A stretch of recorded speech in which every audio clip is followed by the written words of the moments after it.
आणि म्हणूनच मावळ खोऱ्यातील मावळ्यांना नव चैतन्याचा स्पर्श करून हिंदवी स्वराज्याचं स्वप्न साकार करणाऱ्या शिवरायाचं नुसतं नाव जरी घेतलं ना तर दगडाला सुद्धा पाझर फुटतो. प्रत्येक रोमरोमामध्ये एक चैतन्य निर्माण होतं आणि म्हणून कदाचित आज खूप दिवसांनी रानोक्कांना आणायचं स्वप्न आमचं साकार झालंय. रानोक्का नमस्कार. खरं तर कुठेही भेटल्या तर आता अंजली महांगडे हे नाव आता पुसणार नाहीये, नाना बसलेत, परंतु ते नाव आज रानोक्काच्या नावानं अजरामर करणारी एखादी भूमिका एखादा माणूस आपल्या आयुष्यामध्ये करतो आणि या भूमिकेनं एखाद्या माणसाचं मोठं नाव होतं. पण नाव करताना सुद्धा भूमिका कोण करतंय ही भूमिका फार महत्वाची असते. आणि म्हणूनच आज ही तुडुंब गर्दी गेली 20 वर्ष आम्ही पाहतोय. या कार्यक्रमाच्या निमित्तानं स्वराज्य रक्षक संभाजी मालिकेतील रानोक्काची भूमिका करणाऱ्या अश्विनी महांगडे आपल्या समोर आले. दादा जोरदार टाळ्या वाजवून त्यांचं स्वागत करा. नमस्कार अश्विनीताई. जय शिवराय सातारकर. वाह क्या बात आहे. जय शिवराय. जय शिवराय. आवाज निघत नाहीये वाटतं कोणाचा. छत्रपती शिवाजी महाराज की धन्यवाद. सातारकरांचा आवाज आहेत सगळे आहेत जागे. मी पुन्हा एकदा सर्व साहित्य रसिक बंधू भगिनींचं सहस्वागत करतो. या कार्यक्रमासाठी अनेक दिग्गज मंडळी माझ्या समोर दिसत आहेत. व्यासपीठासमोर, व्यासपीठाच्या मागे आणि इकडेही मंडळी बरीच बसलीत. तर सर्वांचं मनपूर्वक स्वागत करतो. व्यक्तिगत स्वरूपामध्ये जरी कोणाचं स्वागत राहिलं असलं तर मी त्यांचा दिलगिरी व्यक्त करतो.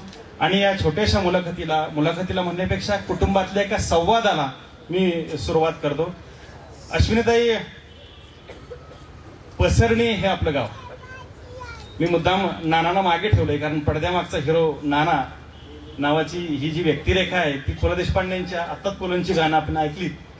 त्याच्यामध्ये अश्विनीताईंचे वडील आणि आई मम्मी दोघंही या ठिकाणी उपस्थित. त्यांच्यासाठी एकदा जोरदार टाळ्या वाजवा. त्यांचा प्रवास, थक्क करणारा प्रवास आणि अश्विनीताईंना घडवलेला एका बापाची किमयाही त्या सांगतील उघडून. या कार्यक्रमासाठी मी मगाशी म्हटल्याप्रमाणे रानोक्काचा हा प्रवास कुठंतरी इतिहासाच्या खाली दबलेला होता. रानोक्काचे वंशज आजही तितक्याच भक्कमपणे या महाराष्ट्राच्या मातीमध्ये उभे आहेत आणि त्यासाठी भुईंचे खास या कार्यक्रमासाठी रानोक्कांना भेटण्यासाठी आज इथं भैयासाहेब जाधवराव रानोक्काचे वंशज इथं बसले. त्यांचं एकदा मनपूर्वक स्वागत करून त्यांना टाळ्यांच्या गजरामध्ये. रानोक्का पसरणी आणि पसरणी वाई हा परिसर, कृष्णेचा तीर याविषयी आम्हाला सुरुवात करताना आपण आपल्या बालपणीचा इतिहास, नानांच्या सोबतचा लहानपणीचा इतिहास आमच्याशी पहिल्या 5-10 मिनिटांमध्ये विशद करावा आणि आपल्या बालपणीच्या गमती जमती आम्हाला सांगाव्यात अशी मला तुम्हाला विनंती करतो. मी विनंती करतो मुलाखत सुरू होण्यापूर्वी आपण आपल्या जवळचे असणारे मोबाईल्स अर्थात भ्रमणध्वनी सोयीस्करपणे कृपया बंद करून ठेवा. अश्विनीताई, आपल्या बालपणाविषयी सांगताय. सर्वप्रथम सर्वांना अश्विनी महांगडे म्हणजेच माझा नमस्कार. आज ज्या व्यासपीठावर मी बसली आहे ते साधं व्यासपीठ नाहीये, त्यामुळे या व्यासपीठाला नमन करणं माझं खूप मोठं कर्तव्य आहे.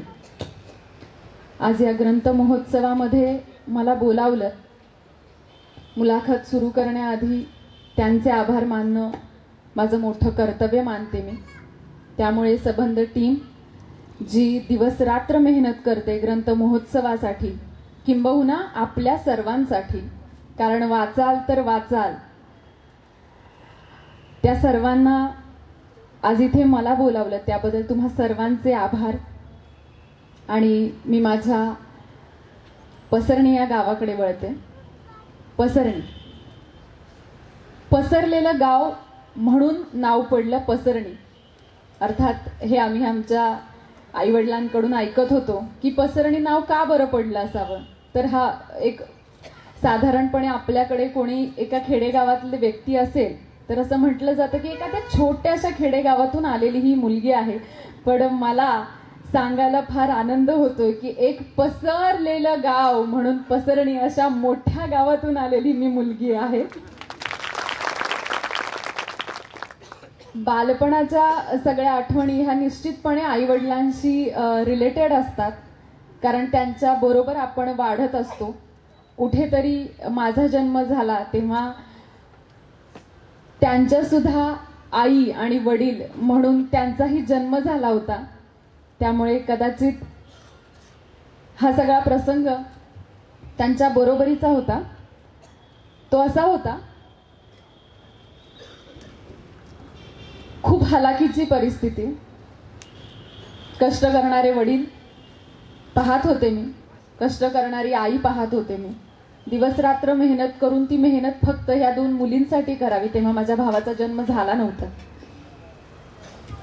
मेहनत करायची आणि माझ्या 2 मुलींना मोठं करायचं. कारण गावात माझी 2 मुलं आहेत, मी जिथे लात मारेन तिथे पाणी काढेन, ही बोलणारी माणसं आणि त्यांच्या खांद्याला खांदा लावून माझ्या 2 मुली आहेत आणि मी दाखवतो माझ्या मुली काय करतील ते, हे बोलणारा माझा बाप. मला खरं तर भरून आलंय थोडंसं.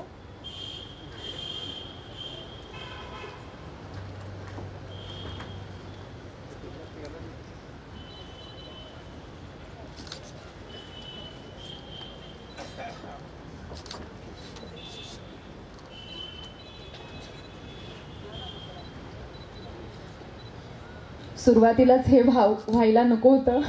माझं असं भरून येणं याची कल्पना मला आधीच होती, कारण इथे आल्यानंतरच थोडंसं वातावरण बघून एक बालपणापासूनची सुरुवात म्हटल्यावर हे होतच. लहानाची मोठी होताना एक गोष्ट लक्षात आली होती, ती मोठी झाल्यावर लक्षात आली, ती अशी की नानांना पैसे मागितले की नाना लगेच नाही द्यायचे.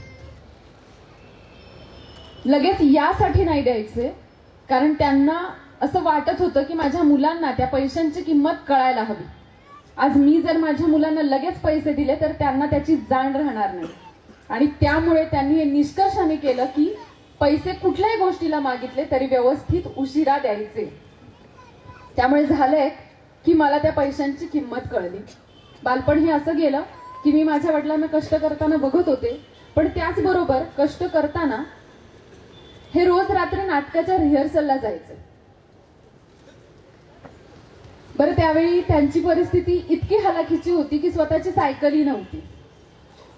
सायकल देणारे शेजार पाजारचे माणसं त्रस्त, कारण हे रात्री सायकल मागतील.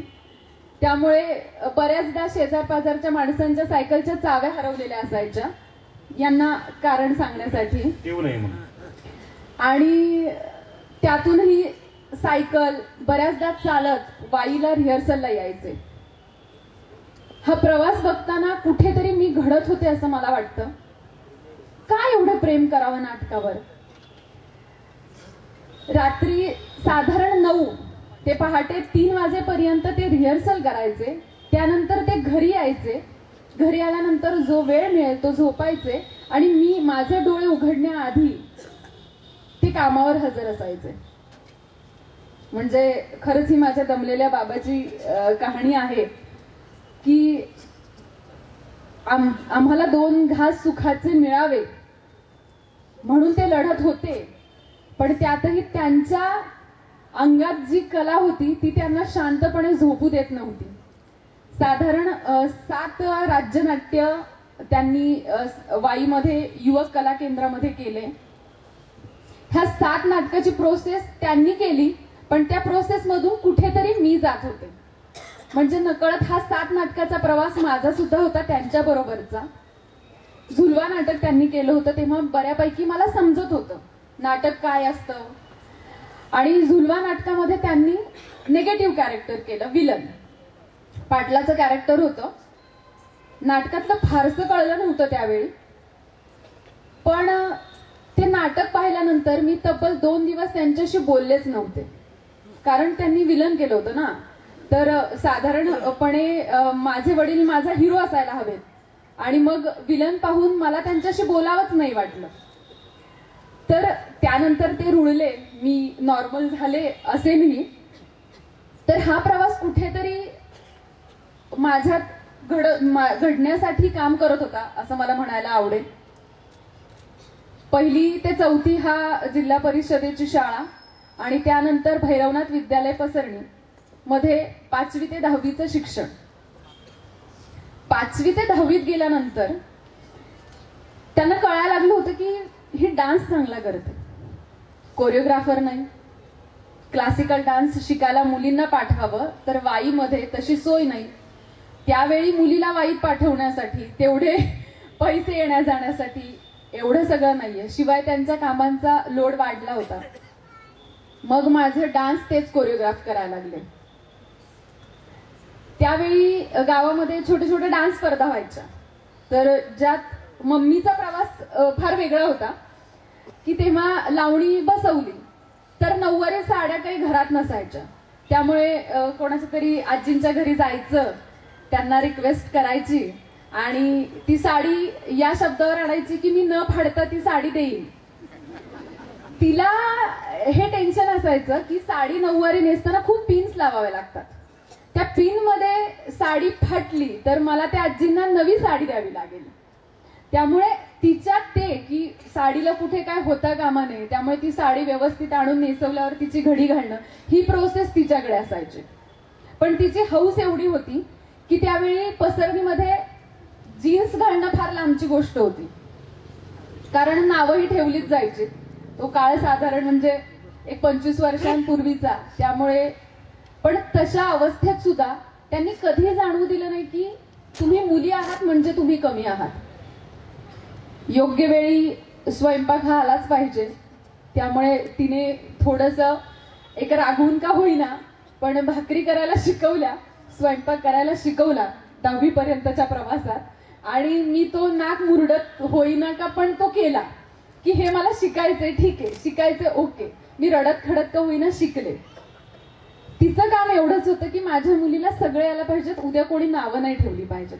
डान्स तर आहेच, आम्ही तिच्या बरोबर आहोत, पण त्याचबरोबर ती कुठे कमी नाही पडली पाहिजे की उद्या आई वडिलांचा उद्धार कशासाठी. त्यामुळे ती तिच्या जागेवर खूप करेक्ट होती. नाना डान्स शिकवत होते. पसरणीमध्ये यात्रा असते, ताजी आणि शिळी अशी 2 दिवसाची यात्रा असते. नाना जेव्हा तरुण होते म्हणजे आम्ही लहान होतो तेव्हा गावामध्ये ही पद्धत होती आमच्या की त्या यात्रेतल्या 2 दिवसात एक दिवस गावातल्याच मुलांनी म्हणजे माणसांनी नाटक बसवायचं. भैरप्पाची यात्रा ज्याचा उल्लेख शाहीर भैरवनाथाची यात्रा, बरोबर. तर गावातल्याच लोकांनी नाटक बसवायचं आणि हे नाटक आम्ही बघत होतो. तो काळ असा होता, नानांना अजूनही आठवत असेल की एक काठी, तुम्हालाही कोणाला आठवत असेल की गावाकडच्या यात्रा कशा असतात तर काठी असते एक बांधलेली, 2 माईक असायचे, शासन काठी. ज्याचं वाक्य येईल त्याने त्या माईक जवळ यायचं, ते वाक्य बोलायचं म्हणजे सगळ्यांना आवाज जाईल. कारण तेव्हा माईक इतकी नव्हतं, म्हणजे तेव्हा पैशांचं पण आणि माईक्स इतके अवेलेबल नसतील. त्यामुळे या पद्धतीच्या नाटकांचा प्रवास हा मी त्यांच्यामुळे खरं तर बघत गेले. त्यानंतर मी ह्या पद्धतीनेच 10वी पर्यंतचा प्रवास होता. मला आठवतंय की मी खूप ऍव्हरेज मुलगी होत्या, म्हणजे 60% वर वगैरे आयुष्यात कधी नाही. आणि अचानक 10वीत मला 63% म्हणजे मी गड जिंकले होते. खुल्ल्यावर मुली खुल्ल्यात आमच्या, आपल्यासारखं कोणीतरी आहे. पण 9वी पर्यंत एक 55-53 या ऍव्हरेजने चालत होते मी. ह्याच्या पलीकडे नाही, खाली यायचं नाही आणि वर जाण्याचा तो विचारच नव्हता. कारण मध्येच डान्स आला, मध्येच नाटक आलं की आपल्या डोक्यात फक्त तेवढंच. तर 10वी पर्यंतचा हा प्रवास होता की अभ्यास ऍव्हरेज करायचा. पण मला कळलं होतं की आपल्यात काहीतरी बेस्ट आहे. म्हणजे एक गोष्ट आहे, त्यानंतर जेव्हा मोठी झाले तेव्हा एका भावाने मला सांगितली होती, एक लक्षात ठेव, अमिताभ बच्चनला तुझ्यासारखी ऍक्टिंग नाही आली पाहिजे. म्हणजे आता तू बच्चन सारखी ऍक्टिंग नाही करू शकत आहेस, पण एक शोध तुझ्यातलं की त्यांनाही तुझ्यासारखं जमता कामा नये. मी बच्चन आणि त्यांना खरं तर एवढं मोठं नाव आहे, त्याचा सांगण्याचा संदर्भ एवढाच होता की तुझ्यातली अशी काहीतरी गोष्ट शोध जी दुसऱ्या कोणालाही जमू शकत नाही. आणि त्या गोष्टीचा शोध घेता घेता मी इथपर्यंत आले असं मला म्हणायला आवडेल. नाना नानांना प्रश्न नाही, पण नानांच्या वतीनं तुम्ही उत्तर द्या. तुमचं अभिनयाचं अंग हे नानांसारख्या पारखी माणसानं शोधलं, ते नेमकं केव्हा? एकतर ही खंत होती नानांची म्हणायला किंवा कोणाची, की त्यावेळी जेव्हा ते नाटकं करायचे ना, तेव्हा पसरणीमध्ये जरी नाटक केलं तरी त्यांना मुलगीच मिळायची नाही. मग सुरुवातीचा काळ असा होता की स्त्री कलाकार मी पुरुषच चा वेश घेऊन परफॉर्म करायचे. नंतर नंतर ते रटाळ व्हायला लागलं आणि मग सातारा, वाई इथून मग लेडीज कोणीतरी ऍक्ट्रेस आणायची, मग त्यांच्या तालमी घ्यायच्या. पण त्याच्यात त्यांना काही मी गंमत वाटायची नाही.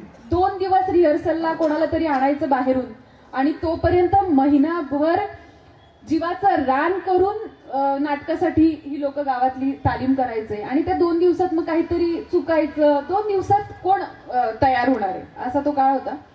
आणि त्यांना कळत होतं की ही डान्स करतीये चांगला, हिला जमतंय, पाठांतर हिचं चांगलंय. आणि जेव्हा माझं फक्त डान्स फोकस एकच डान्स, जेव्हा युथ फेस्टिवलला माझं सिलेक्शन झालं पथनाट्यात. पथनाट्यात अभिनय नसतो असं नाही म्हणणार, पण आवाज आपला किती मोठा आहे त्याचं गणित जर कोणाला म्हणजे जमवायचं असेल, समजवायचं असेल तर त्याने पथनाट्यात जावं. तर तिथून खरी तर ती एक सुरुवात झाली अभिनयाची, की पथनाट्यात काम केलं. त्याच्या आधी त्यांच्याबरोबर मी जेव्हा नाटकं करायचे तेव्हा मागे उभे असायचो. आम्ही कुठेतरी लहान मुली लुडूबुडू करतात तसं त्या नाटकात कुठेतरी इथून तिकडे पळायचं किंवा एखादा डान्सच असायचा. पण कॉलेजला गेल्यानंतर त्यांच्या लक्षात आलं आणि ही खूप मोठी रिस्क होती की गावातली माणसांचा एवढा रोष पत्करून स्वतःच्याच मुलींना स्टेजवर उभं करण्याचा हा खूप मोठा खरं तर त्यांनी पत्करलेला रोष होता. पण त्यांनी मला, माझ्या बहिणीला, आम्हाला दोघींनाही त्या नाटकात उभं केलं. ते नाटक होतं यदा कदाचित. हे नाटक त्यांनी डिरेक्ट केलं. माझ्या आयुष्यातलं 3 तासाचं पहिलं नाटक. खरं तर गंमत अशी असते की नाटकातला एक सीन हा जर जानेवारी मधला असेल तर कदाचित दुसरा सीन हा 4 महिन्यानंतरचाही असू शकतो. आपण बघतो तेव्हा आपल्या लक्षात येतं, नाटक बघतो तेव्हा, की पहिल्या सीन मध्ये यंग असतात, दुसऱ्या सीन मध्ये अचानक त्यांचं लग्न होऊन प्रेग्नेंट असतात किंवा मग ते म्हातारे झालेले असतात. मग हा जो कलाकारासाठी काम करण्याचा जो डिफरन्स आहे की मी आधी एक तरुणपणातली मुलगी प्ले करते आणि त्यानंतर साधारण 4 महिन्यानंतरची कोणीतरी बाई प्ले करते, लग्न झालेली बाई प्ले करते, तर मला काय बदल करावे लागतील, हा सगळा जो प्रवास आहे तो मी शिकले यदा कदाचित मध्ये. आणि त्याच्या आधीच त्यांना कळालं होतं की आपल्या म्हणजे बाळाचे पाय पाळण्यात दिसतात, तसं त्यांना कळालं होतं की हे अभ्यास आणि याच्यात रमणारं गणित नाहीये, ह्याला आपलं जाऊ द्या त्याच्या मार्गाने. असं नानीचंही योगदान फार मोठं आहे याच्यामध्ये.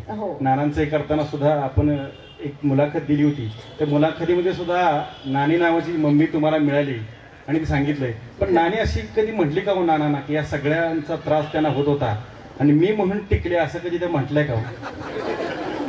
मला असं वाटतं इथले सगळे जेवढे नवरे आहेत तेवढे अचानक हसलेत, कारण प्रत्येकाच्या बायका हे असंच म्हणत असतात, मी होते म्हणून टिकले, दुसरी असती तर पळून गेली असती. ग्रंथ महोत्सव अशा रहस्यांचा रहस्यभेद करतो म्हणूनच इतिहासातल्या माणसांना आम्ही बोलवतो, हे लक्षामध्ये घ्या. खरंय. म्हणजे मम्मी म्हणाली असेलच माझ्या मते की मी आहे म्हणून टिकले, असं त्यांचं बऱ्याच वेळा झालं असेल. पण खरं सांगायचं तर ती आहे म्हणून नानांनी एवढं त्यांचं स्वराज्य उभं केलं असं मला वाटतं. जोरदार टाळ्या आईसाठी. कारण आम्ही आधी जुन्या घरी राहायचो, मातीच्या घरी. मातीचं घर होतं, सारवणार वगैरे असं. आणि मग त्यांनी बंगला बांधला, वखार आहे आमची, तर त्याच्याच मध्ये बंगला आहे. सगळ्यांच्या आयुष्यात घर नवीन बांधल्यावर तिकडे जाण्याची एक्साइटमेंट असते. माझे आई वडील जुन्या घरात शेवटच्या दिवशी रडत होते. ते रडू त्यांचं यासाठी होतं कारण ती भिंत, ती भुई कधी काळी त्यांच्या आईने सारवली होती आणि ती माया आज आम्ही दुसऱ्या घरात जातोय तर ती कदाचित तिथे मिळेल की नाही या विचाराने ती दोघं रडत होती. तो क्षण आजही माझ्या लक्षात आहे की मी असते तर मी आनंदात गेले असते. ही मी सामान्य माणूस झाले, पण ते स्पेशल यासाठी आहेत कारण मातीच्या घरात माझी आई होती आणि ती ऊब आता आम्ही त्या घरी मिस करू आणि त्यामुळे ते दोघे रडले होते. वा. आणि आताही नाना नानींचे डोळे पाणावलेत. हीच अपेक्षा प्रत्येक आईची इथं असते आणि तीच तिला या अवस्थेमध्ये बघणं हे प्रत्येक आईचं आणि वडिलांचं कर्तव्य असतं. महाविद्यालयीन शिक्षकापर्यंत आपण जाऊया. किसनवीर महाविद्यालय वाई ही तुम्ही कर्मभूमी मांडली, ज्या विद्यालयामध्ये आजही अनेक विद्यार्थी जातात. डॉक्टर शिवाजीराव चव्हाण यांचं ते विद्यालय, डॉक्टर डॉक्टर यशवंत पाटणे, माझ्यासारखे, सुनीता कदम, ग्रंथमहोत्सव समितीतल्या नव्हे तर सगळ्या महाराष्ट्रातलं किसनवीर महाविद्यालय. बायासाहेब बरोबर आहे, हे कार्यशाळा काय सांगाल आपल्या महाविद्यालयीन काळातल्या मित्रमैत्रिणींच्या विषयी? त्याआधी एक नाव महत्वाचं आहे. इयत्ता 5वी मध्ये ज्या मॅडमना कळलं की ही मुलगी डान्स करते, उंचीमुळे मी सर्वात शेवट होते पण तरी त्यांनी ते हेरलं होतं, अशा पाटील मॅडम, ज्यांच्यामुळे, कारण तेव्हा दुर्दैव म्हणावं लागेल सर ही आहे की बाकीचे जे शिक्षक होते ते सुद्धा याच्या विरोधात होते की मुलींनी का डान्स करायचा गॅदरिंग मध्ये. आणि त्यावेळी सुद्धा मॅडमनी तिथल्या शिक्षकांना, त्या गावातल्या माणसांना विरोध करून आम्हाला सातारपर्यंत, रयत शिक्षण संस्थेपर्यंत डान्स घेऊन आल्या. त्यांचं म्हणजे आजही कुठलीही गोष्ट मी केली तरी पहिला त्यांचा फोन असतो, काहीही बघितलं तरी मला पहिला फोन असतो. त्यांचं नाव नक्कीच घ्यायला मला आवडेल. आणि आता कॉलेज 11वी 12वी, एकतर किसनवीर कॉलेज म्हटल्यावर बहुतेकांना माहितीये की 11वी 12वी ही संपते ती आपल्यामुळे, आणि इतर भांडणं जी आपण बघतो त्या दहशतीतच 11वी 12वी संपून जाते. कारण पसरणी आणि बावधन अशी 2 फेमस गावं ज्यांची सर हसतायत, आठवत आहे त्यांना त्यांच्या साहेब चांगल्या अर्थानं घ्यायची आमची मुलाखत. तर ही भांडणं पसरणी आणि बावधनची, त्यामुळे कॉलेजचे 2 वर्ष असंच गेले शांतपणे. पण फर्स्ट इयरला गेल्यानंतर NSS मध्ये माझं ऍडमिशन झालं, कारण तेव्हाही ऍडमिशन व्हायचे नाहीत NSS मध्ये, राष्ट्रीय सेवा योजना. कारण खूप मुलं असायचे, त्यातून सिलेक्ट करून 120 मुलं त्यांना घ्यावी लागायची. तर पहिल्या वर्षी झालं आणि सुरुवात माझ्या इथून झाली की कॅम्प आमचा वेळेगावी होता आणि तिथे मी आणि माझ्या मैत्रिणीने डान्स केला. मराठमोळं गाणं हे लाख मोलाचं सोनं, हे गाण्यावर आम्ही डान्स केला. आणि तेव्हा कॉलेजची मुलं, कॉलेजचे शिक्षक या सगळ्यांना कळलं की अच्छा ह्या 2 पसरणीतल्या मुली आहेत. तो डान्स कोणी कोणी केलेला, अच्छा या मुलींनी केलेला.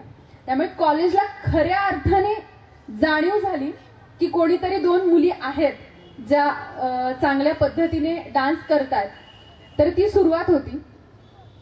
सेकंड इयरला असताना पथनाट्य, म्हणजे जिथे खऱ्या अर्थाने कळलं की आपला आवाज माईक नसेल तरी काही फरक पडत नाही, एवढा मोठा आहे. तर पथनाट्य केलं होतं सेकंड इयरला. सेकंड इयरला कॉलेजमध्ये डान्स जास्त व्हायला लागले आणि अर्जुन लगस म्हणून आहेत जे बऱ्यापैकी गाणं गातात आपली जी आहे ती, तर त्यांनी गाणं गायलं होतं. तर डान्स डान्स डान्स हे सगळं ठरलेलं होतं. त्यामुळे लास्ट इयरला सुद्धा मी डान्समध्ये भाग घेतला आणि तिथून माझं सिलेक्शन झालं युनिव्हर्सिटीमध्ये. युनिव्हर्सिटीची एक टीम बनते, तर त्याच्यात आमच्या कॉलेजमधून 4 मुलांचं सिलेक्शन झालं होतं. तर त्या 4 पैकी मी एक होते. त्या लास्ट इयरलाच आमचं यदा कदाचित हे नाटक आलं. तोपर्यंत नृत्यांकुर सारख्या एका डान्स ग्रुपमध्ये मी डान्स करत होते. मी इथपर्यंतचा सगळा प्रवास हा फक्त डान्स डान्स डान्स होता. त्यामुळे एक गोष्ट केली, आपण काय डान्समध्ये खूप मोठं करिअर करू शकत नाही, कारण आपण कुठलंही क्लासिकल शिकलेलो नाहीयो. आणि अभिनयाचं म्हणाल तर नुसत्या पथनाट्य किंवा एक यदा कदाचित यावरून आपण पसरणी ते मुंबईचा प्रवास करू शकत नाही, हे क्लिअर होतं. त्यामुळे फर्स्ट इयरला जाताना पहिलं हॉटेल मॅनेजमेंटला ऍडमिशन घेतलं की काहीच नाही झालं तर करिअर काहीतरी पाहिजे. आपण बीकॉम करून 50 ऍव्हरेजने आपल्याला काही गव्हर्नमेंटच्या नोकऱ्या मिळू शकत नाही. हे लक्षात ठेवून मी पहिलं हॉटेल मॅनेजमेंटला ऍडमिशन घेतलं. 3 वर्षाचा तो कोर्स केला. यदा कदाचित नंतर मी म्हणेन की माझं आयुष्याला खरी कलाटणी मिळाली. प्रतीक थिएटरचं राज्यनाट्यासाठी नाटक केलं आणि नंतर असं वाटलं की चान्स घेऊन बघायला काय हरकत आहे, बघूयात जाऊन मुंबईला. आणि जॉबच्या हॉटेल मॅनेजमेंट पूर्ण झाल्यामुळे एक जॉब शोधला माझ्या आत्याच्या मुलीने तिकडे. आणि मग नानांना सांगितलं, नाना म्हणाले ठीक आहे. त्यामुळे कारण तिथे गेल्यानंतर यांना का त्रास देऊ, एवढे एवढे पैसे पाठवा. तर त्यामुळे आधी तिकडे सोय केली. आत्याकडेच राहत होते मी. आणि जॉब करत करत साधारण आत्ता सुद्धा झी मराठीचं जेव्हा आपण चॅनल लावतो तेव्हा खाली स्क्रोलला येतं इकडे इकडे ऑडिशन्स आहेत असं येतं. तर माझी आत्या ते लिहून काढायची आणि सुट्टीच्या दिवशी मी ऑडिशनला तिकडे जायचं. बरं घडलं काहीच नाही, कारण हा प्रवास फार भयंकर असतो जो एका खेडेगावातल्या मुलीचा मुंबईत गेल्यानंतरचा असतो. असं ऑडिशनचा एक फॉर्मॅट असतो. ऑडिशनला उभं राहिल्यानंतर नाव, मोबाईल नंबर, तुमची हाईट आणि प्रोफाईल. आता नाव, मोबाईल नंबर, हाईट कळलं मला, प्रोफाईल काय, प्रोफाईल कळेच ना. बरं ऑडिशनला एक एक जणच जातो ना, त्यामुळे आपण त्याचं बघून रट्टा पण मारू शकत नाही.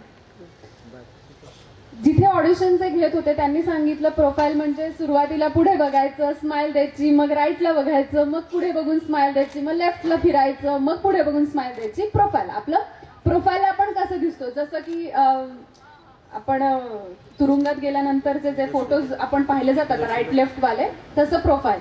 हे तेव्हा कळलं.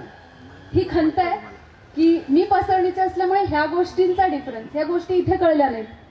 त्यामुळे त्या जेव्हा फेस करायला सुरुवात केली तेव्हा कळत गेलं की माझ्यात काय कमी होतं आणि मी कुठे 2 पावलं मागे यायला लागले होते. आणि नंतर म्हणजे शाळेत मी खरं तर हे बोलू नाही, हे शिक्षकांसाठी नसावं, त्यामुळे शिक्षकांनी माझ्या कोणी राग म्हणू नये. असं होतं की शाळेत मला न नळातला आणि न बाणातला हे शिकवलं गेलंच नाही.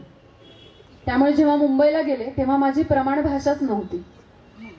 आपण घाटाघरचे ना, तर आपण तसंच बोलणार, पण तिकडे चालत नाही ना. तुम्ही जेव्हा मोठ्या स्क्रीनवर काम करता तेव्हा तुम्हाला प्रमाण भाषा आली पाहिजे, तुम्ही नॉर्मल तरी शुद्ध बोललं पाहिजे, तुमचे उच्चार व्यवस्थित असले पाहिजे. आणि मला न एकच माहिती ना, त्यामुळे काहीच करू शकत नाही. जेव्हा स्क्रिप्ट हातात येतं तेव्हा तुम्ही रोखठोक जे आहे ते बोलता, पण तिकडे माईक लावलेले असल्यामुळे त्यांना स्पष्ट कळतं. की पहिलं माझं असं होतं की मी तिथे संपले होते की आता ऑडिशन बिडिशनलाच गप्प बसायचं, घरी बसायचं, जॉब करायचा. हा तेव्हाचा तो प्रवास होता. न बाणातला का नळातला, पण तुमच्या आयुष्यामध्ये नाना नक्की असं झालंय की न बाणेदारपणातला होता म्हणून तुम्ही टिकला, हे मात्र नक्की आहे. हा प्रवास थक्क करणार आहे. पसरणी ते मुंबई हा जो प्रवास आहे तो प्रवास अतिशय थक्क करणार आहे. आणि त्याने एका ठिकाणी लिहिले सुद्धा, यश आणि अपयशाच्या पाठीमागं कोणीतरी उभं राहावं लागतं, ती नानाने भूमिका घेतली. मी पुन्हा नानांच्यावर का आलो याचं कारण असं आहे की तो मॅडम किस्सा सांगावा की तुम्ही रडत बसलात आणि आता हे सगळं सोडून द्यावं असं वाटलं. त्यावेळी एका जबाबदार बापानं जे वाक्य सांगितलं ते तुम्ही या सगळ्या मुलींच्यासाठी सांगा. खरं तर हे मी शेवटासाठी ठेवलं होतं, पण आता सरांनी 3ऱ्याच प्रश्नाला शेवटाचं सगळंच गणित माझं फिसकटलं. मी अभ्यास करून आले होते एवढा.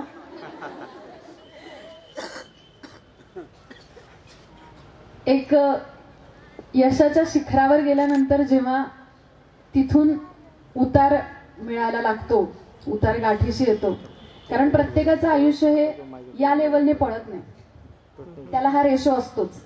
जो वर जातो तो कधीतरी खाली येतो, पण खाली आल्यानंतर त्याच वेगाने जेव्हा वर जातो तेव्हा तो खरा माणूस. हा रेशो ना शाळेत कोणाचं कितवीत तरी आहे, माझ्या एवढं लक्षात नाहीये. साधारण हा वाला रेशो तो मी लक्षात ठेवला होता, आता मला आठवत नाहीये. मी प्रचंड खचले होते आणि मी निर्णय घेतला की आता मी आत्महत्या करणार. माझं नशीब चांगलं होतं की नाना त्यावेळी मुंबईतच होते आणि ठरवलं होतं आत्महत्या कशी करायची. ते तिथपर्यंत पोहोचले होते, खूप रडत होते. आता माझ्या आयुष्यात काहीच नाहीये, आता संपलंय सगळं.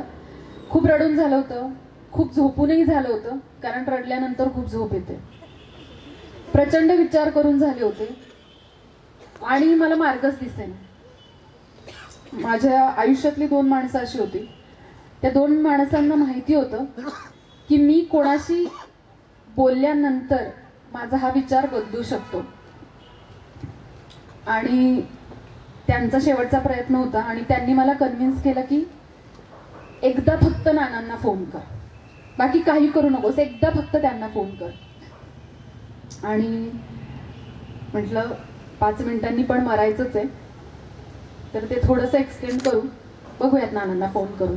नानांना फोन केला, म्हटलं मी तिकडे येणार नाही, मी इथेच आहे. नाना म्हणाले मी येतो तिथे. नाना आले. आम्ही दोघे खूप रडत होतो. नानांनी तो सीन कदाचित आता आठवत असेल. मला कळत नव्हतं की मला काय करायचंय आणि त्यांना कळत होतं की त्यांचा हा माज आज एवढा कसा काय गरिबीने मान खाली करून बसलाय.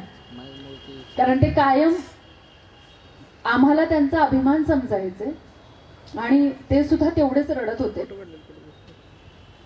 नानांनी फक्त डोक्यावर हात ठेवला. त्यांनी एकच गोष्ट सांगितली, बघ ताई, परमात्म्याने तुला काहीतरी बेस्ट करायला पाठवलं, तुला काहीतरी चांगलं करायला पाठवलं आणि आता तू जगली आहेस ना, त्या वेळात एकही गोष्ट तू चांगली केलेली नाहीयेस. तुला ती चांगली गोष्ट करण्यासाठी जगायचंय. मला असं वाटतं की ती चांगली गोष्ट राणोक्कांमुळे मला मिळाली.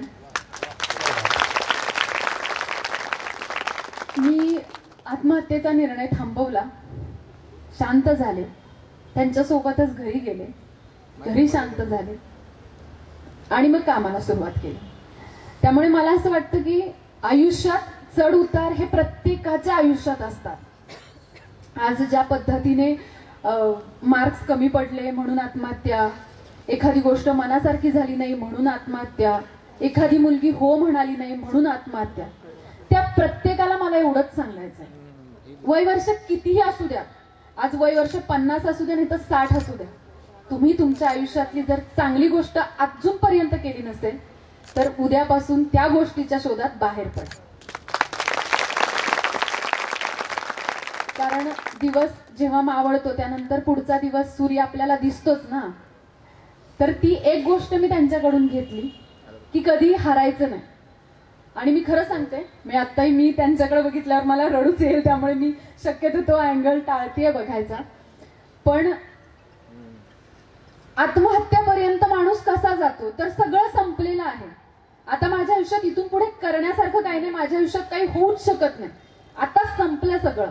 हे सगळ्या विचार मनात येऊन एकवटून स्वतःला संपवण्याचा भयंकर निर्णय माणूस घेतो, ते म्हणजे आत्महत्या. आणि फक्त त्यांच्या एका वाक्याने मी जर जागी झाले असेल तर मला असं वाटतं की आज सेलिब्रिटीचं जेव्हा आपण ऐकतो ना तेव्हा ते आपल्या इथून इथपर्यंत जातं, पण आज तुमच्या समोर तुमची राणू अक्का आहे असं समजा आणि ही गोष्ट लक्षात ठेवा. चढ उतार खूप येत राहतील, पण डोळे बंद करायचे. तुम्हाला एक डोंगर दिसेल, तो दिसायला हवा, कारण तो डोंगर असतो आपल्या दुःखांचा आणि त्या डोंगरावर सगळ्यात वर दिसायला पाहिजे तो एक भगवा फडकताना. आणि त्या भगव्यापर्यंत मला पोहोचायचंय ही जाण जेव्हा मनात तयार होते ना तेव्हा कधीच आयुष्यात तुम्ही आत्महत्येचा विचार करणार नाही, जो मी केला. मला दिसायला लागला डोंगर, मला दिसायला लागला त्या डोंगरावर भगवा फडकताना आणि मग वाटायला लागलं की ते माझं एम आहे, मला तिथे पोहोचायचंय, तिथे त्या फोकस आहे माझा तो. आणि मग मी चालायला लागले. डोंगरासारखेच आयुष्यात खूप गोष्टी वाईट घडतात, दगड येतात, आपण पडतो, पण त्याही पलीकडे जाऊन मला असं वाटतं की तो भगवा आपल्या हातातच चांगला दिसतो, त्यामुळे आपण तिथे पोहोचतोच. ही मुलाखत केवळ मुलाखत नाही, अनेक जणांच्या आपण मुलाखती ऐकतो, परंतु या मुलाखतीचा उद्देशच असा आहे की आमच्या मुली उद्या राणू अक्का झाल्या पाहिजे, झाशीची राणी झाली पाहिजे. प्रत्येक बापाला असं वाटलं पाहिजे की आपली मुलगी ही राणू अक्कासाठी सक्षम आहे. म्हणून मी मगाशीच म्हटलं की रानू अक्का ही केवळ संभाजी महाराजांची बहीण नव्हती, तर ती त्यांची उत्तम समुपदेशक होती. म्हणून ती मोठ्या धाडसानं दिलेर खानच्या छावणीमध्ये गेली. आजही सत्यातली आत्महत्येपासून प्रवृत्त करणारी त्या छत्रपती शिवाजी महाराजांच्या आशीर्वादानं अनेकांच्या आयुष्यामध्ये ही खरीखुरी रानू अक्का काय करते हे मुलींना दाखवण्यासाठी आज माझ्या समोर निरीक्षक गृहाच्या अर्थात रिमांड होमच्या 70 मुली बसलेत हे लक्षामध्ये घ्या.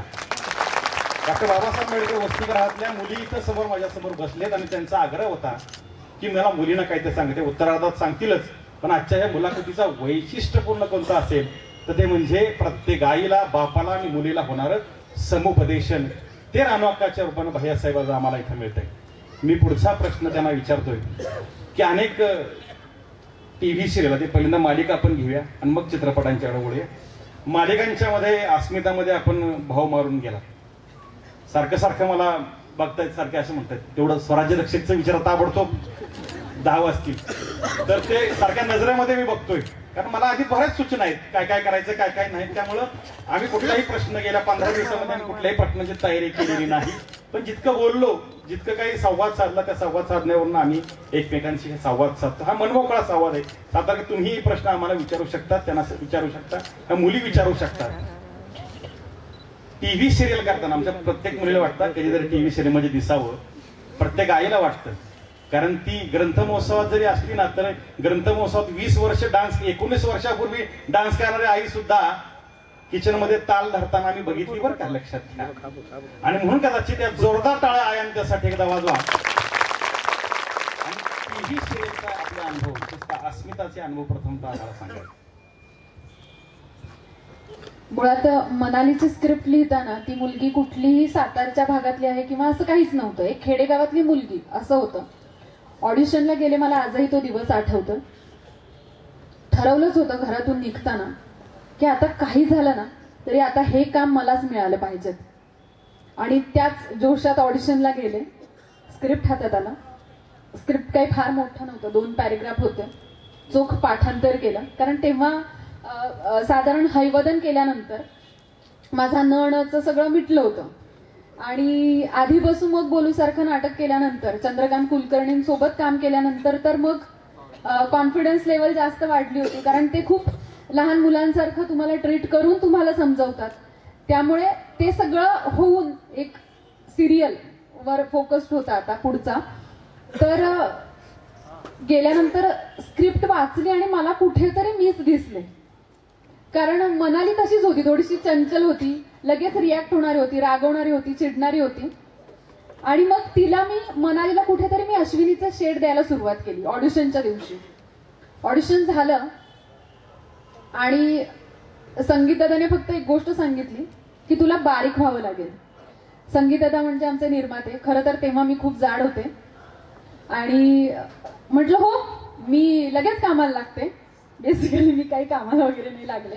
नंतर जेव्हा सिरियल मिळाली तेव्हा रोज ट्रेनचा प्रवास करून करूनच मी बारीक झाले होते.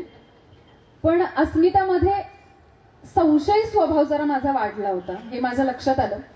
कारण रस्त्याने जाताना एखादी गाडी जरी बंद दिसली आणि बाहेर 2 माणसं जरी दिसली तर डोक्यात यायचं की ती माणसं तिथे काय उभी आहेत, तिथे काही झालं तर नसेल, त्यांना माझी गरज तर लागणार नाही, तिथे पोलिसांना बोलवायला पाहिजेत का, हे माझं जास्त व्हायला लागलं होतं. त्यामुळे घरात कुठलीही गोष्ट घडली तर एक संशयी घेण्याची वृत्ती वाढली होती. पण मी एवढंच म्हणेन की अस्मिताने मला झी मराठी सारखं एक कुटुंब दिलं आणि तेव्हापासूनचा जो झी मराठीचा प्रवास आहे तो आजपर्यंत मी करतेय. चांगले अनुभव असतात तसे वाईट अनुभवही असतात. मी आज तुम्हाला माझ्या आयुष्यातले वाईट गोष्टी जास्त शेअर करते. त्याचं कारण असं आहे की चांगलं तर तुम्हाला माहिती आहे ना, रानू अक्का सारखं कॅरेक्टर किंवा आता ज्या पद्धतीने हे सगळं सुरू आहे हे तर तुम्हाला माहिती आहे. पण मला हा प्रवास तुम्हाला वाईट अर्थाने यासाठी दाखवायचा आहे कारण आज तुम्ही इथे उभे आहात, बसल्यात. आज या ज्या मुली बसल्यात मला त्यांना जास्त सांगायचंय म्हणून मी हा प्रवास सांगते. खेडेगावातली मुलगी जेव्हा शहरात जाते तेव्हा सगळेच तिला घडवून घेतात असं नसतं. त्यामुळे प्रत्येक जण तुमच्याकडे बघताना कदाचित नाक मुरडतही असतो आणि त्याला कुठेतरी ही भीती असते की उद्या या मुलीला जास्त फुटेज मिळाला तर ती मुलगी माझ्या पुढे जाईल, आणि त्यामुळे तोही अनुभव मी घेतला. तुम्हाला वेळोवेळी खाली दाखवण्याचा अनुभव सुद्धा माझ्या गाठीशी आला. पण आमचे निर्माते इतके चोख होते की त्यांनी खूप मुलीसारखं मला त्या 3 वर्षात वाढवलं असं म्हणायला हरकत नाही. आई वडिलांसारखं त्यांनी प्रेम दिलं. हे कुटुंब तुझं आहे हे सांगितलं. त्यामुळे त्या वाईट गोष्टींवर मी कदाचित त्याचसाठी मात करू शकले असं मला वाटतं. आणि नाना मम्मीचं आशीर्वादांचं कवच सोबत होतं. त्यामुळे मला कोणी निग्लेक्ट केलं किंवा मी ट्रेनने प्रवास करते, बसने प्रवास करते म्हणून एखादा गाडीवाल्या आर्टिस्टने मला थोडंसं माझ्याकडे बघून नाक मुरडलं तरी मला त्या गोष्टींचं काही वाटलं नव्हतं. कारण मला माहिती होतं की श्रीमंती त्या गाड्यांमध्ये नाहीये, तर त्यांच्यापेक्षाही मी जास्त श्रीमंत आहे. कारण आज हाक मारली तर माझा अख्खा सातारा उभा राहील. साताऱ्यावरची असणारी निष्ठा आणि रानोक्कांचं प्रेम हे असंच अबाधित राहणार आहे. मंदार शिंदे आणि पेडणेकरांच्या बरोबरचे अनुभव कसे आहेत? हो, गोलपीठा नाटक. गोलपीठा नाटक म्हणजे वेश्या वस्तीवरचं हे नाटक आहे. खरं तर माझा वयाचा रेशो बघता मी त्या मुलीच पाहिलेल्या नव्हत्या. त्यामुळे एक दुर्गासारखी मुलगी प्रेझेंट करणं, ज्या मुलीला तिच्या वडिलांनी विकलेलं आहे, ही मुलगी प्रेझेंट करणं खूप भयंकर होतं. पण डिरेक्टरांचं पूर्णपणे श्रेय आहे. कारण डिरेक्टरने त्या पद्धतीने करवून घेतलं किंवा एक आपली समज मोठी करतो. म्हणजे आज मी 2 पायऱ्या चढली आहे, पण आज नाना 10 पायऱ्या चढलेत. तर माझ्याकडे जो अनुभव आहे तो माझ्या 2 पायऱ्या प्लस त्यांच्या अनुभवांच्या 10 पायऱ्या असं मिळून माझा 12 पायऱ्यांचा अनुभव होतो. तर तोच डिरेक्टरनी मला जो अनुभव दिला त्यामुळे मला असं वाटतं की मी गोलपीठासारखं नाटक करू शकले. खरं तर एका वडिलांनी मुलीला विकणं ही कन्सेप्टच इतकी भयंकर होती. मुळात ही गोष्ट पचणंच शक्य नव्हतं. त्यातही त्यावेळी ज्या पद्धतीचं ते नाटक होतं की काही मुली स्वतः तिथे यायच्या, आपला व्यवसाय करायचा, खरं तर देहविक्रीचा व्यवसाय करायचा, आणि त्यातून जो पैसा राहील तो त्या आपल्या वडिलांना पाठवून द्यायच्या.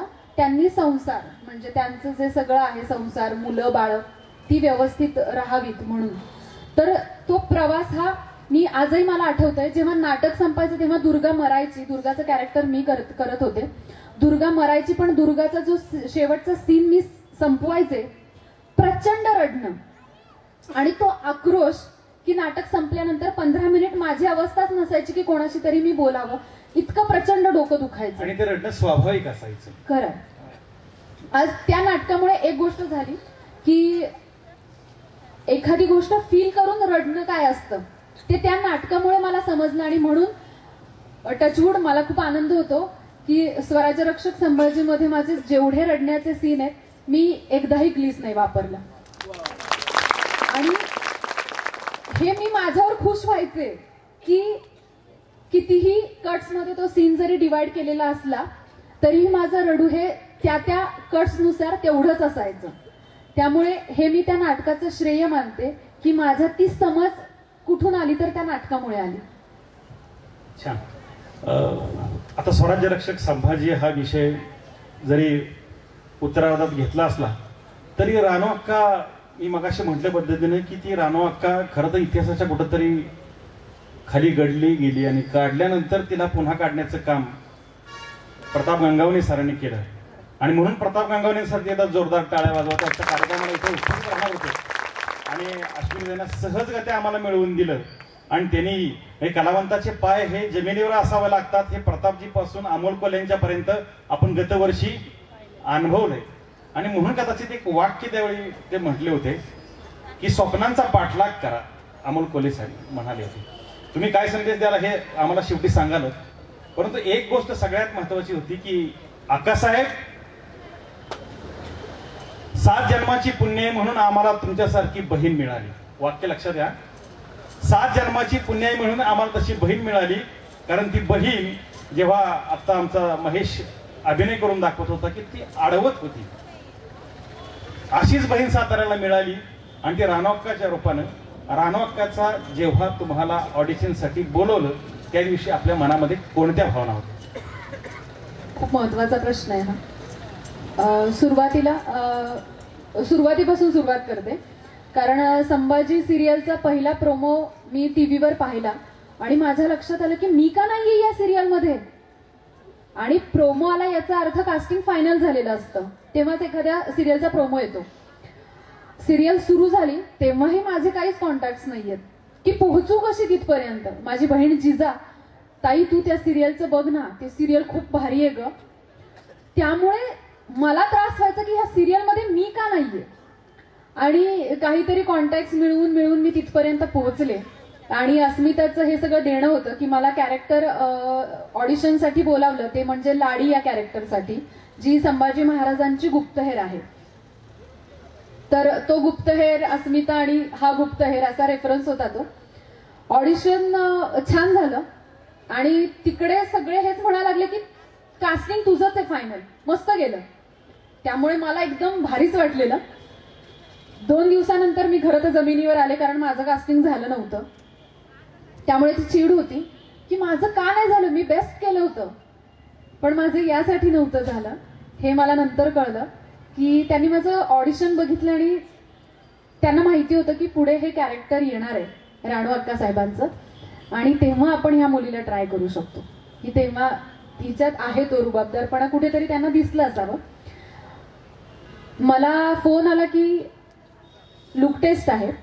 ऑडिशनच्या पुढची गोष्ट असते की लुक टेस्ट. ऑडिशन म्हणजे तुम्ही नॉर्मल तुमचा जो ड्रेस आहे त्या ड्रेसवर तुम्ही ऑडिशन देऊ शकता, त्याच्यात तुमचं पाठांतर आणि तुम्ही काय पद्धतीने अभिनय करता ते असतं. पण पुढची गोष्ट असते ती लुक टेस्टची. आणि लुक टेस्टसाठी डिरेक्टली मला बोलावलं होतं. तेव्हा कुठलं कॅरेक्टर आणि काय हे विचारलंच नाही. मी गेले. तिथे गेल्यानंतर मला सचिन गद्रे जे आहेत आपले क्रिएटिव्ह, त्यांनी मला सांगितलं की राणू अक्का साहेब. आणि माझं असं झालं की कोण. छावा वाचलेलं होतं, पण छावामध्ये राणू अक्कांचा रेफरन्स हा फक्त 4 ओळींचा आहे, फक्त 4 ओळींचा आहे. अतिशय अल्प आहे. हा 4च ओळींचा आहे त्यांचा रेफरन्स. त्यामुळे मी सर्वसामान्यच आहे.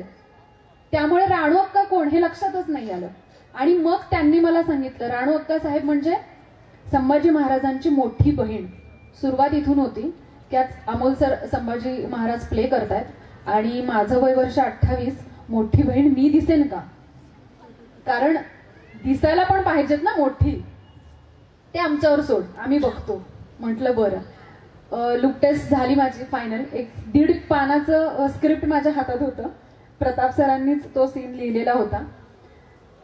बरं, पाठांतर करायची सवय आहे, पण 1.5 पानांचं स्क्रिप्ट आणि त्यातही भाषा म्हणजे स्वराज्य रक्षकची भाषा तुम्हाला माहितीच आहे.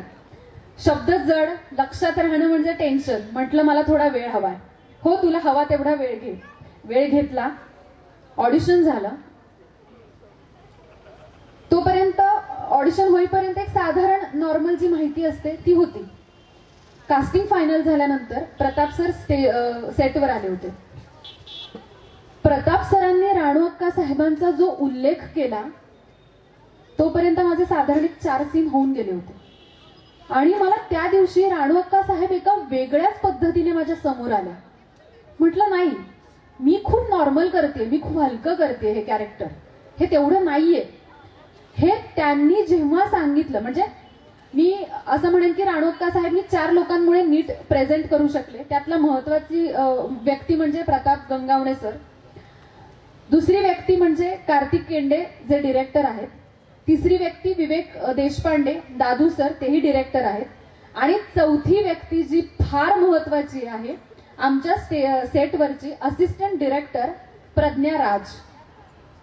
ह्या 4 व्यक्तींनी मला जे सांगितलं, कारण आतापर्यंत शिवाजी महाराजांचे कॅरेक्टर्स बऱ्याच लोकांनी प्ले केलेत, संभाजी महाराजांचे कॅरेक्टर्स बऱ्याच लोकांनी प्ले केलेत, पण राणू अक्का साहेब कोणीच प्ले केलेलं नसल्यामुळे माझ्या समोर चित्रच नाही राणू अक्का साहेबांचं. करणार काय. तर त्या 4 व्यक्तींमुळे जी रेखाटलेली राणू अक्का होती ती मी उभं करण्याचा प्रयत्न केला असं म्हणेन.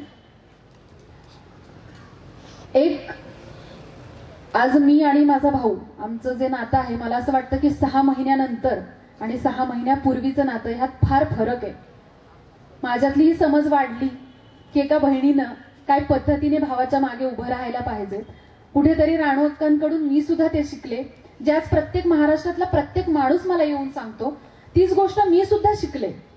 आज माझ्या भावावर माझं जेवढं प्रेम होतं त्यापेक्षा ते प्रेम कैक पटीने वाढलं. त्याचं सगळं श्रेय मी स्वराज्य रक्षक संभाजीला देते. स्वराज्य रक्षक संभाजीच्या रूपानं सगळ्या महाराष्ट्राला एक चांगली उत्तम अशी बहीण मिळाली.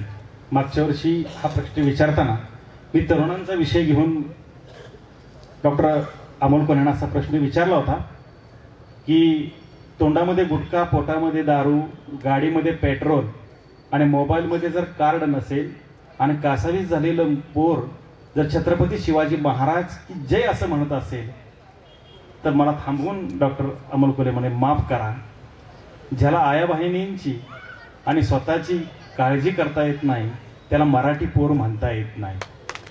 फार मोठं. आज मला त्याच पद्धतीनं या मुलींच्यासाठी तुम्ही जे काम करताय ते काम मला सगळ्या महाराष्ट्राला सांगायचे, म्हणून या मुली तुमच्या समोर उपस्थित आहेत. अभिनय, चित्रपट, मालिका या सगळ्यांचा प्रवास करताना सुद्धा एका सातारच्या कन्येला आज निर्मितीकडे वळायचा छंद लागलाय. आणि मला तुम्हाला सांगायचं वाटेल की या अश्विनीताईंनी या निर्मितीमध्ये जी उडी घेतली ती उडी कोणत्या कारणासाठी घेतली हे प्रत्येक मुलीनं इथले ऐकलं पाहिजे, आईनं ऐकलं पाहिजे. त्यासाठी आपल्या निर्मिती मागचा जो उद्देश आहे, संबंध महाराष्ट्रामध्ये हा उद्बोधनाचा प्रवास आपण करताय, त्या उपक्रमाविषयी आपण आमच्याशी बोला. नानांची इच्छा होती की आता तुझ्या नावामागे अभिनेत्री असं लागतंय पण त्याचबरोबर निर्माती असं लागावं अशी माझी इच्छा आहे. पण एखादी गोष्टीची सुरुवात करताना कुठेतरी त्यांनीच शिकवलंय की सामाजिक गोष्टींचं भान ठेवलं पाहिजे, सामाजिक प्रश्नांचं भान ठेवलं पाहिजे. आपण काहीतरी समाजाचं देणं लागतो ही गोष्ट लक्षात आली पाहिजे. आज प्रत्येकाच्या हातात मोबाईल आहे, त्यामुळे मग साधन शोधतानाही सिरियल किंवा फिल्मचं न शोधता वेब सिरीज ची सुरुवात करावी हा विचार मनात आला. कॉमेडीचं माझं अंग नाहीये आणि कॉमेडी लोकांच्या किती लक्षात राहील. आज इतके लोक कॉमेडीच्या वेब सिरीज करतात, पण मला काहीतरी समाजाचा प्रश्न घेऊन वेब सिरीज करायची होती. आणि हा मुद्दा मी माझ्या मैत्रिणीशी डिस्कस केला, भाग्यशाली राऊत जी माझ्या वेब सिरीजची लेखिका आहे.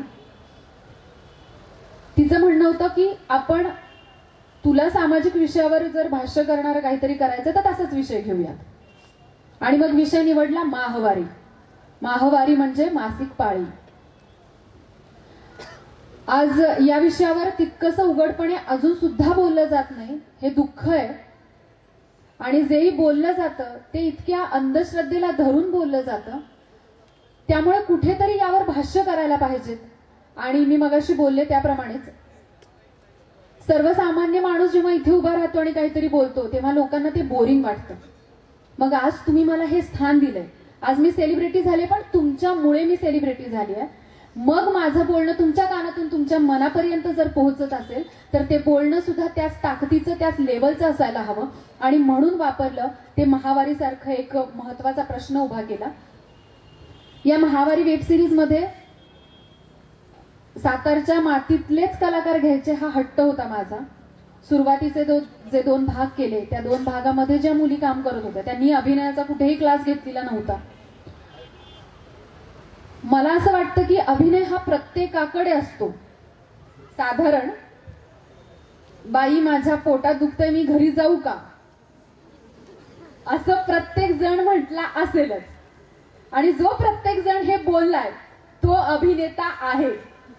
कारण एकतर पोटात दुखतं हे बाईंना कळत नाही, जखम झाली तर बाईंना कळते. म्हणजे आपण कारण सुद्धा असं निवडतो की जे समोरच्याला कळू नये की दुखण्याची लेवल काय आहे.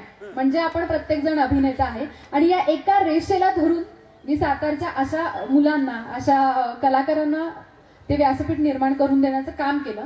मी काही खूप ग्रेट काम केलं असं नाहीये, पण आपली सुरुवात असते ना, बेसिक आपलं कच्चं आहे असं मी सगळीकडे सांगते. कारण आपली सुरुवात कुठून असते, मासिक पाळी आल्यानंतर तुळशीला पाणी घालायचं नाही, तुळस करपते. माझं उत्तर एवढंच आहे की एक वेगळी तुळस स्वतः लावून बघूया मासिक पाळीच्या दिवसातच, बघू करपते का. आणि बऱ्याच वेळा बऱ्याच व्याख्यानांमधून मला असं उत्तर आलं की नाही करपली, मी लावून बघितली होती. ती तुळस करपण्याची खरी तर वैज्ञानिक दृष्टीने कारण आहेत, कारण ते सीझन्स बदलले की ती तुळस जळण्याच्या गोष्टी सुरू होतात. तर ह्या साध्या साध्या गोष्टीत आपल्याला कळतात. दुसरा मुद्दा असा होता की माझी मम्मा देवाला मानते, त्यामुळे या दिवसात देवघरात जाणं व्यर्थ. मी तिला खूप मानते, त्यामुळे मला तिला दुखवायचं नाहीये, त्यामुळे मी देवघरात जात नाही. पण एक गोष्ट त्यामुळे लक्षात आली की वयवर्ष साधारण 40 ते 50 किंवा त्याच्या पुढच्या वयवर्षातल्या ज्या महिला आहेत त्यांना जर मी सांगितलं तर त्यांना ती गोष्ट नाही पटणार. कदाचित पटेल, पण 1% पटेल. 99% महिला अशा आहेत की त्यांना ते पटणारच नाही. मग मी माझा वयोगट चेंज केला आणि तो वयोगट ठेवला 6वीच्या वर्गापासून ते कॉलेजच्या मुलांपर्यंतचा वयोगट, जिथे खरं तर आत्ता मी संस्कार केले, आत्ता मी तिथे काहीतरी रुजवलं तर त्यांना कळेल चांगलं काय आणि वाईट काय, आणि मग त्या मुली तयार होतील. त्यामुळेच हा मुद्दा होता.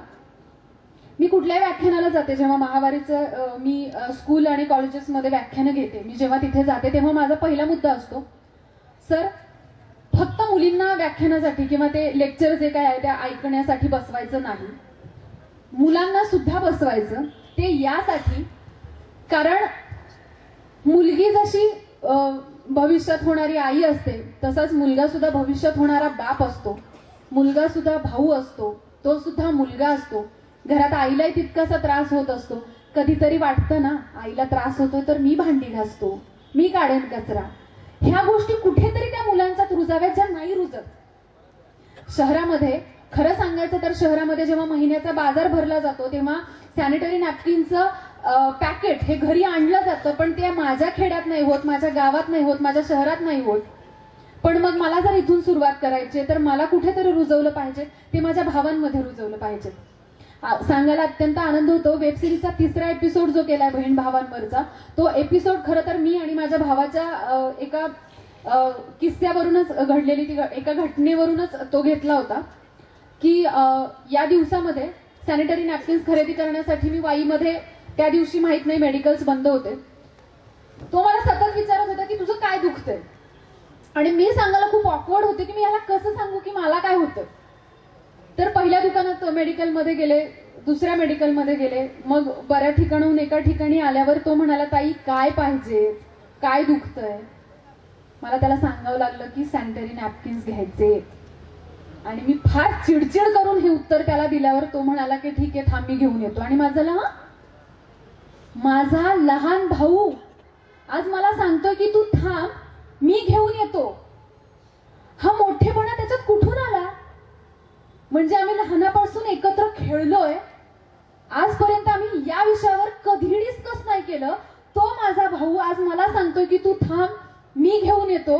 म्हणजे माझ्यासाठी त्या क्षणी माझा भाऊ माझ्यासाठी इतका मोठा झाला होता की मी शब्दात नाही सांगू शकत, म्हणजे जीव ओवाळून टाकावा. आणि मला कुठेतरी वाटलं की माझ्या भावात जो गुण आहे ना तो प्रत्येक भावाच्यात दिसला पाहिजे, प्रत्येक भावाने स्वतःच्या बहिणीला सांगितलं पाहिजे. आणि यासाठी मी हा प्रयत्न केला. त्याच्यात मला किती यश आलं किती अपयश आलं त्याबद्दल मला बोलायचंच नाहीये, पण मला असं वाटतं की एक त्याच्यातला एक किस्सा मला सांगायला आवडेल.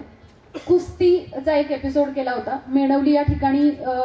त्या आखाड्यात ते सगळं शूट केलं. त्याच गावातल्या लोकांनी आम्हाला मदत केली, आम्ही ते शूट पूर्ण करू शकलो. आणि काही दिवसानंतर तिथल्याच एका मुलाचा आम्हाला फोन आला, वय वर्ष 25 असणाऱ्या मुलाचा फोन आला की ताई त्या लोकांनी ना आखाड्यात होम केला. होम यासाठी केला की त्या आखाड्यात पहिल्यांदाच मुलींनी प्रवेश केला होता, म्हणून तो अपवित्र झाला होता. म्हणजे सर मी ज्या ठिकाणी राहून ज्या गोष्टीवर विचार करून त्यांना बाहेर काढण्याचा प्रयत्न करते ते लोक आणखी दरीत चाललेत.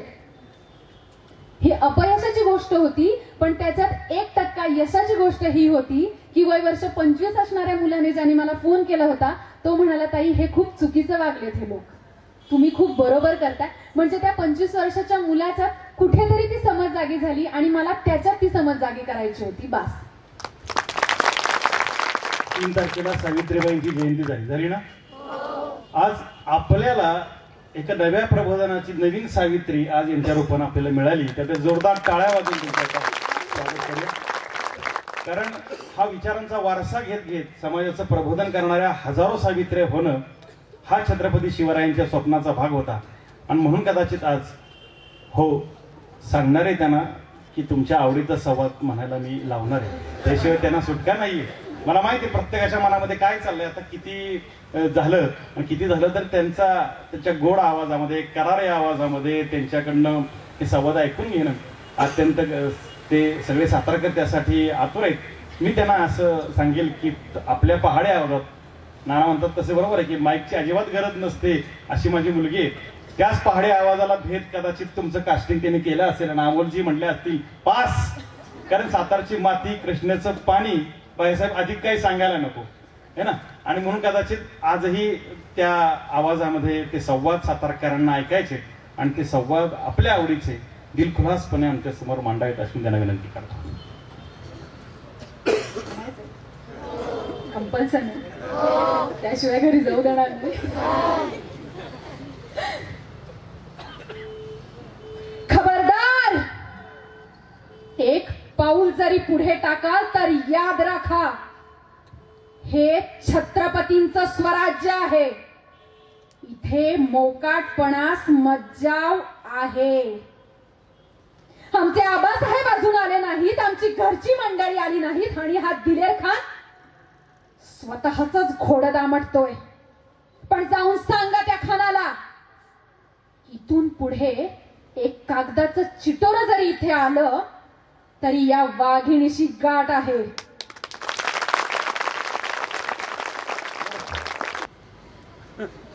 म्हणजे काय बोलू, अजूनही सेटवर गेले तरी अमोल सर अक्का साहेब गुड मॉर्निंग असंच म्हणतात आणि दिवसाची सुरुवात होते.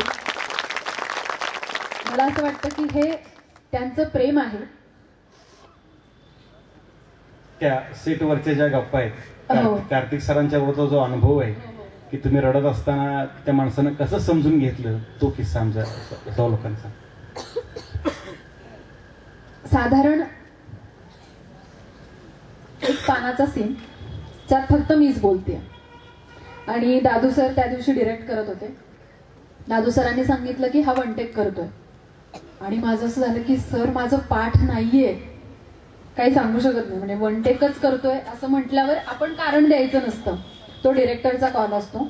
आणि त्या दिवशी काय झालं होतं मला कळत नाहीये, माझ्याकडून तो सीन चांगला होईच ना. दादू सरांनाही ते काही आवडलं नाही. सेटवर अशी माणसं आहेत की तुम्ही उत्तम काम केलं तर दादू सर तुम्हाला कॅडबरी देतात. ते अगदी अमोल सरांनाही एका सीनला कॅडबरी मिळाली. एवढ्या वर्षानंतर एक साधारण एक वर्ष 2 महिने वगैरे सिरियल चालली आहे, त्यात अमोल सरांना पण एकदा कॅडबरी दिली आहे दादू सरांनी. तर म्हणजे माझा तर कुठे आणि कसं काय. तर त्यांना तो सीन आवडला नाही आणि मला रडूच यायला लागला. सीन संपला आणि मी बाहेर आले. कार्तिक सरांनी लांबून पाहिलं की ही रडतीये. ये म्हणाली बस इथे.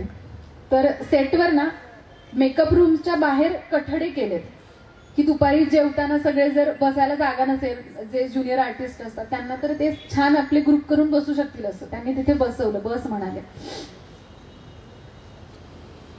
त्यांनी त्या 1 तासात मला जे सांगितलं, आज तुम्हाला राणू अक्का पाहायला मिळते किंवा कुठेही गेल्यानंतर राणू अक्का जय शिवराय अशी हाक ऐकते, ती कदाचित त्या 1 तासानंतरची आहे.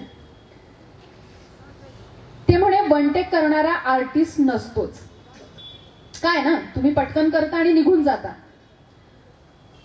पहिल्यांदा जेव्हा तुम्ही कराल तेव्हा कुठेतरी टेक्निकली काहीतरी इश्यूज असतात, कुठेतरी डिरेक्टरलाच पटलेलं नसतं, कधीतरी डिरेक्टरला वाटत असते की या सीनची डिमांड अशी आहे की संभाजी महाराजांचं काम जास्त दिसलं पाहिजे, तुझं कमी दिसलं पाहिजे, किंवा एखाद्या सीनची डिमांड अशी असते की तुझं काम जास्त कळलं पाहिजे, तू जास्त पुढे दिसली पाहिजेस आणि संभाजी महाराज कमी दिसले पाहिजेत.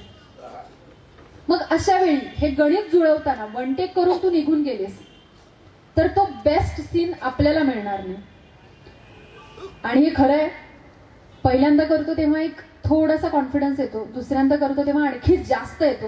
त्यामुळे जेव्हाही अमोल सरांचे आणि माझे वन टेक व्हायचे ना, तेव्हा आम्ही वन टेक करण्याआधी सेम टेक करतोय अशी एक पूर्ण रिहर्सल करायचो आणि मग टेक करायचो.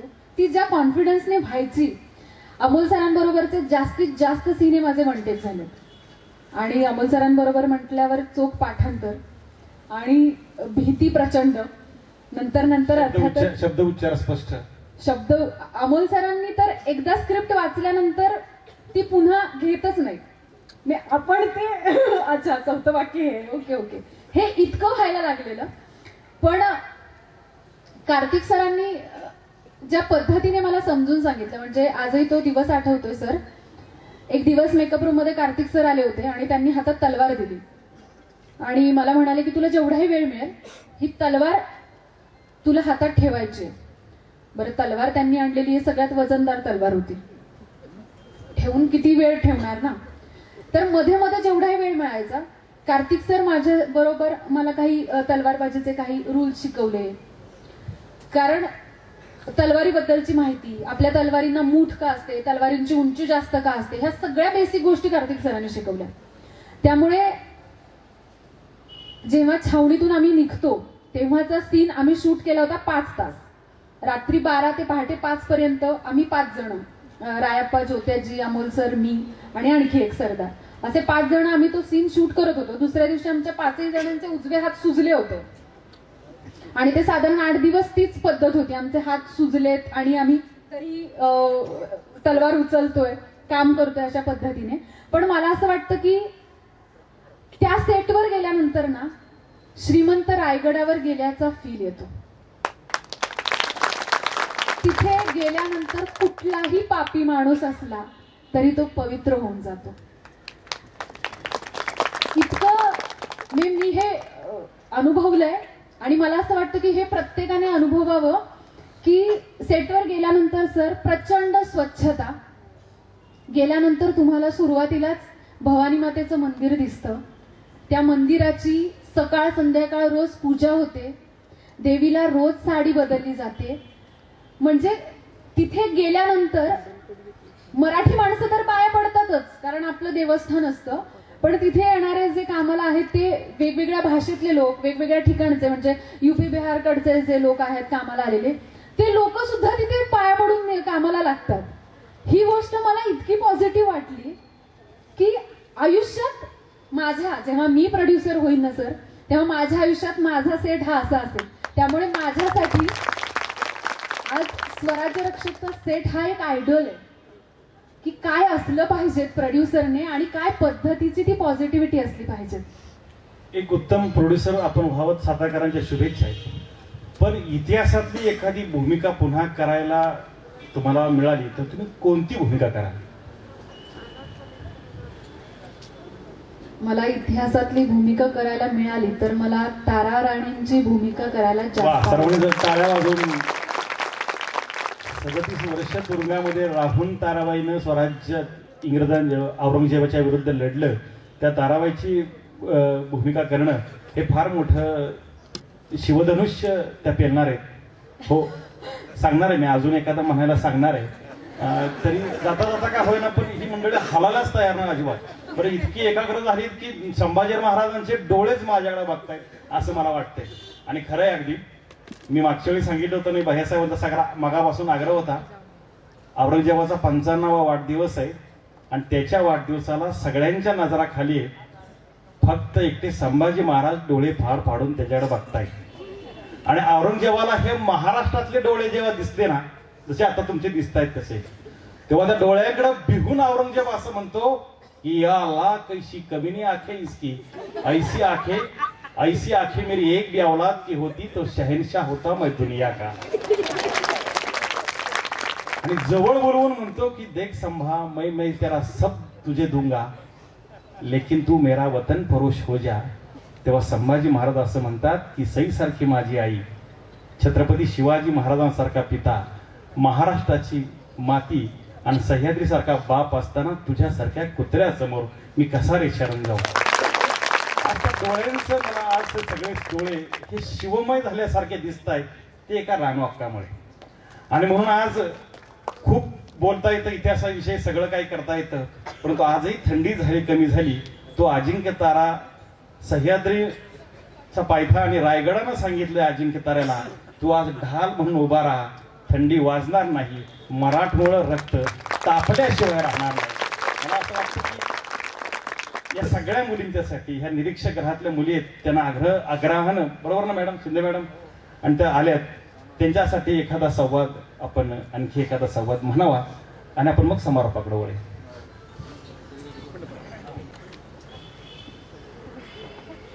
एक सीन खूप माझ्या आयुष्यात महत्वाचा होता.